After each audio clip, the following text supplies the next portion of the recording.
Olá, turma, tudo bem? Estamos de volta, né, para mais uma semana de aula. Após uma semana complicada, né? Nós ainda estamos numa situação bem difícil, né? Infelizmente, né, não podemos voltar pessoalmente ainda. Ainda é uma fase difícil, mas com muita fé nós vamos superar essa fase, né? Se Deus quiser. Nós ainda não vamos nos encontrar pessoalmente, nossas aulas ainda serão nesse canal virtual. A gente precisa ter muita paciência, muita calma, seguir os protocolos, tudo direitinho, para que a gente possa nos reunir em sala de aula de novo, né? Esse é o nosso desejo, voltarmos a nos encontrar em sala de aula. Infelizmente ainda não é o momento. Bom, enfim, vamos então iniciar mais uma aula, né? Nossa semana 5, uma nova aula, um novo momento, ok? Vamos lá então. Na aula de hoje, nós vamos falar de um tema bem interessante, que são os patrimônios materiais da nossa cidade.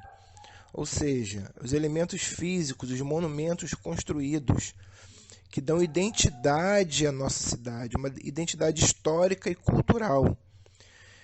São monumentos que, para muitos de nós, são monumentos de orgulho, são símbolos da nossa cidade.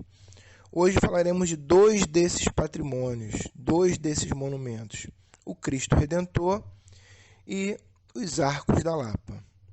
Todos nós já conhecemos ou já vimos esses monumentos, né? Mas e a história? Vocês conhecem, já ouviram falar da história desses monumentos? Primeiro vamos falar do Cristo Redentor, que era uma ideia antiga de construir esse símbolo religioso lá no alto do Monte Corcovado.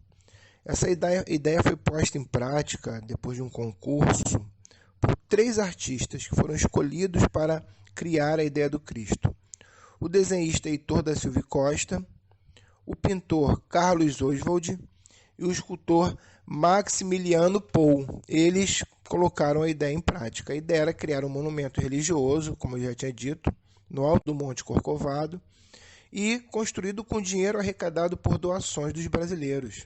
Foi um valor bem alto, hoje equivale a mais ou menos 9 milhões e meio de reais. O Cristo Redentor ele é enorme, tá? A altura dele equivale a um prédio de 13 andares.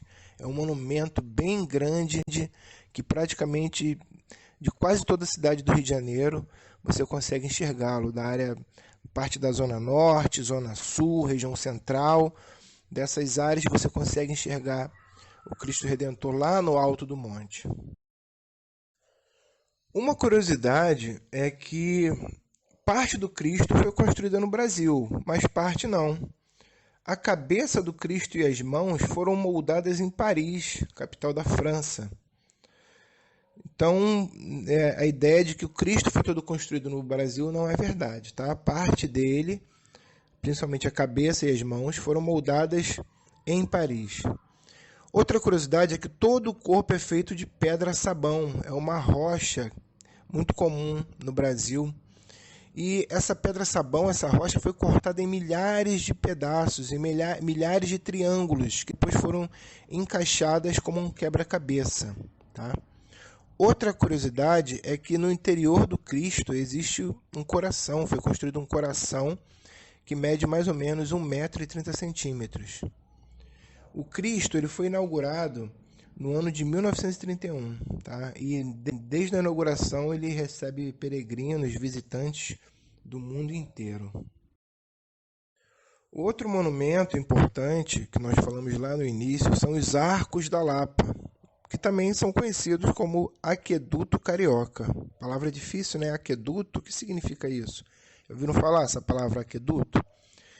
O aqueduto é uma estrutura criada para transportar a água de uma nascente de um rio até uma cidade. Então, quando há o crescimento populacional, mais gente vivendo numa cidade, existe a necessidade de ter mais disponibilidade de água. E foi o que aconteceu no Rio de Janeiro, lá no século XVIII.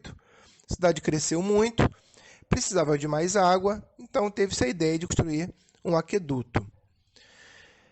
Então, ele foi primordial durante muitos séculos, muitas décadas, para que houvesse água na cidade. Então, o aqueduto carioca, hoje chamado de Arcos da Lapa, foi muito importante para poder abastecer a cidade do Rio de Janeiro. Óbvio, com o passar dos anos, né, surgiram novas tecnologias para captação, distribuição de água, e o aqueduto ele acabou não sendo mais útil, ele se tornou obsoleto. Então a cidade percebeu que ele poderia ser, né, os governantes, ser utilizado para outra finalidade. Então ele passou a ser utilizado como um viaduto. Ele passou a ser utilizado para transportar pessoas, principalmente para a parte alta da cidade, através do bonde. Que parte alta do centro da cidade? O bairro de Santa Teresa, que fica numa região bem mais elevada. Então, o que antes era um aqueduto passou a ser utilizado como um viaduto. E até hoje ele é utilizado para transportar pessoas do centro da cidade até o bairro de Santa Teresa. Então, além dessas histórias, da importância e do início da construção dos arcos, eles se tornaram um símbolo, um monumento no centro da cidade, de beleza, de história. Tá? Então, os Arcos da Lapa, eles, além da história, da importância para a nossa cidade, hoje eles são um símbolo da nossa cidade, ok? Bom, pessoal, espero que tenham gostado de conhecer um pouquinho da história da nossa cidade. Tá? Na próxima aula falaremos de outros símbolos, ok? Um abraço a todos. Não esqueçam de preencher o formulário, tá? Que está no link aí da descrição do vídeo. Tchau, tchau e até a próxima aula.